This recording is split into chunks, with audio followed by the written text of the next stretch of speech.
sam Franka iz prvog D razreda. Ja sam Marko iz prvog D razreda. Ja sam Barbara iz prvog D razreda. Matko. Ti? Lada. Daniel. Marija. Mara. Ja sam Nikola Matić, idem u 5. razred osnovne škole Josipa Zorča. Ja sam Lucija Dokić, idem u 5. razred. Ivana. Ivona. Profesorica Vidak. Klaudija. Marija. Sara. Tanina. Mateja. A ja sam Martin Perić. Ja sam Lidija Kolceraj. Ja sam Josip Maković. Ja sam Viktor Bogović. Ja sam Bruno Husarić. Ja sam Davor Keruša. Ja sam Luka Karadžić, isto sam robotičar. Nekako me zanima nešto mikrobitine, ali gledam stalno spominje se mikrobita, ne znam šta je to pa.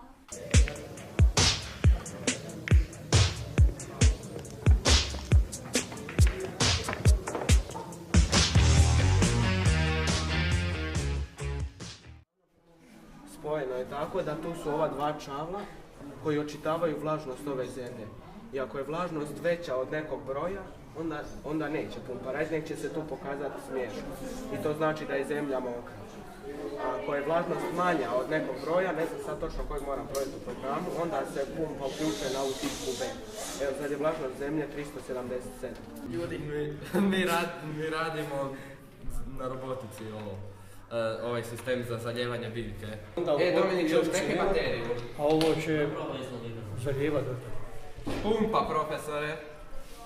O, čovječe, gledaj kako radi. Biljka će biti suha. Sad da nema još Ivana. Ne štekam. I štekaj sad. Ivana je vani.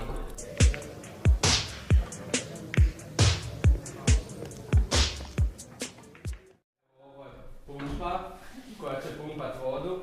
Bit će uronjena ovako u...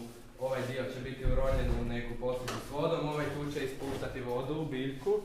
To će sve biti spojeno na mikrobit, on će biti kao mala matična ploča za to. I još će tu biti senzori koji će očitavati vlagu, znači ako će zemlja biti suha, senzori će reći mikrobitu da je zemlja suha. Mikrobit će pumpi reći da zalijeva vodu, a ako je zemlja mokra, ništa se neće dogoditi, čekat će dok se ne osuši. Ne bi niko morao dolaziti i ne bi se brinuli za biljku, zato što ima jako zalijevati i ona ne bi presušila.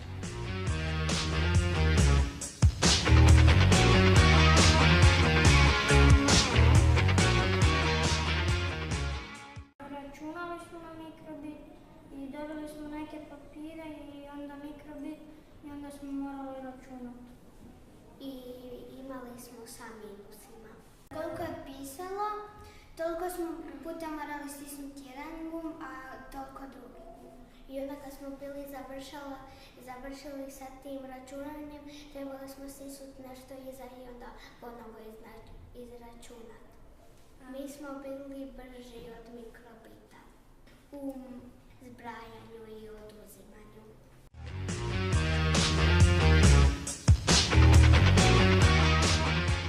Zašto se te boce ne mogu vratiti i onda ih trebamo baciti u smeće, a ovako ih možemo iskoristiti. Vaze su doslovno plastične boce. To su bile boce od mlijeka. Mi smo te boce iskoristili za vaze. Uštedili smo dosta novca jer vaza je skuplja.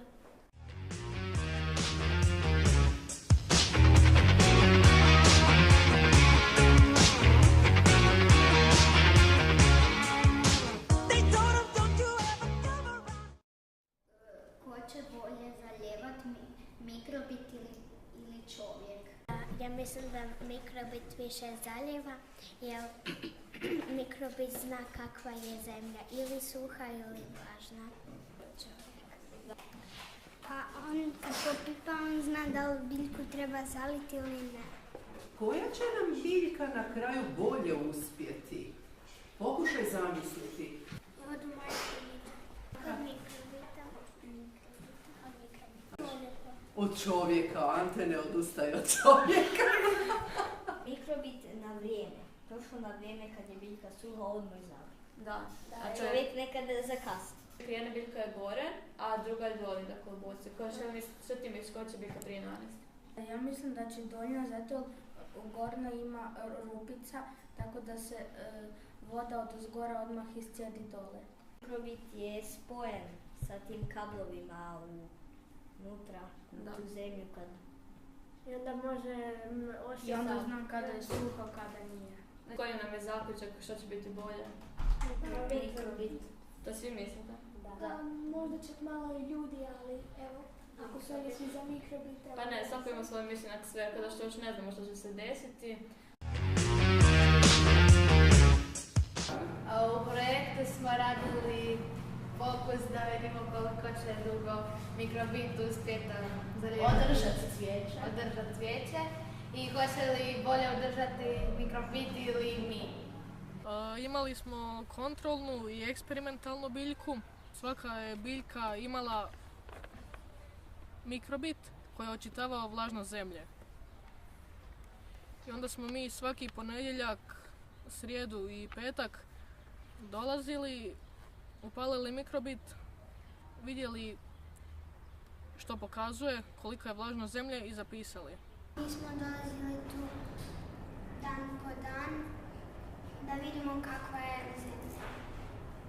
Fotografirali smo biljke svaki dan i promatrali smo kako oni rastu, mijenjaju se i kako taj mikrobit njih pomoću senzora zajedno. Svaka 2 dana smo promatrali biljke i zapisivali što se događa s njima i crtali. Svaki tjedan smo dolazili i zalijevali ovu biljku, a ovo je zalijevao mikrobit, ali su malo propale, ali ih jedan tjedan nismo zalijevali. Zbog? Zbog praznika. Biljka dole koju je mikrobit zalijevao više uvenula od ove koji su trežači zalijevali. Ja mislim da je kontrolna biljka uspjela bolje, to je ovu koju smo mi zalijevali.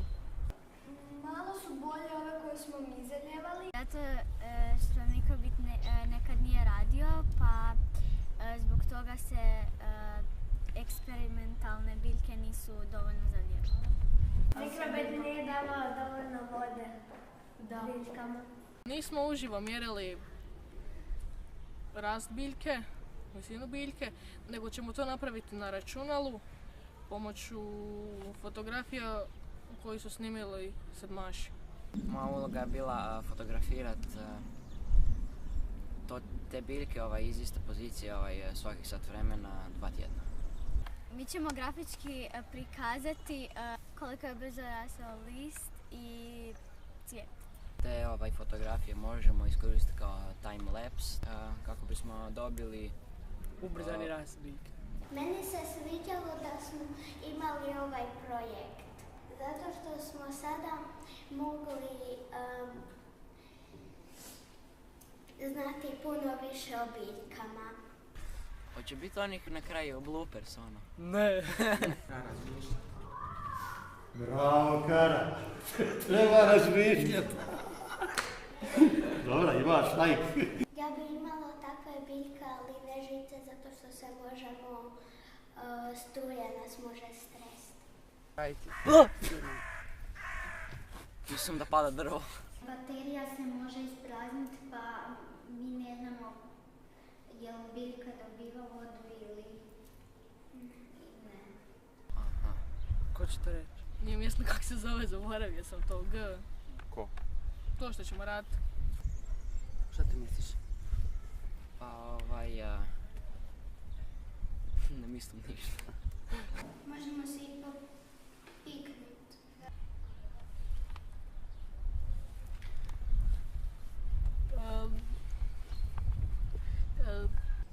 Pa sviđa nam se.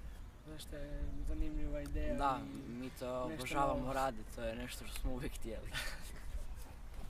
Oh yeah, oh yeah, oh yeah, oh yeah. Want you to rock me all